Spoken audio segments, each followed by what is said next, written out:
Future సిటీలో మరో భారీ పెట్టుబడి. ఫ్యూచర్ సిటీలో fortune hospitality and infra LLP సంస్థకు చెందిన సుదీక్ష ఎస్టేట్ ఎల్ఎల్పి ద్వారా 60,000 కోట్లతో సుమారు 1600 మెగావాట్స్ సామర్థ్యంతో భారీ డేటా సెంటర్ పార్కును ఏర్పాటు చేయనున్నారు. ఇందుకోసము ప్రభుత్వం రంగారెడ్డి జిల్లా కందుకూరు మండలంలోని తిమ్మాయిపల్లిలో టీజీఐఏసీకి చెందిన సర్వే నెంబర్ 9లోని 170 ఎకరాల భూమిని ఎకరము 4 కోట్ల చొప్పున సంస్థకు కేటాయించారు.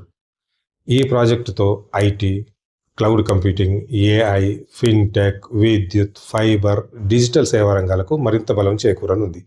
ఈ ప్రాజెక్టు పూర్తయితే తెలంగాణలోని అతిపెద్ద డేటా సెంటర్ల క్లస్టర్లలో ఒకటిగా నిలుస్తుందని, మరియు ప్రత్యక్షంగా 1000 మందికి, పరోక్షంగా 4,000 మందికి ఉపాధి అవకాశాలు లభించనున్నాయి.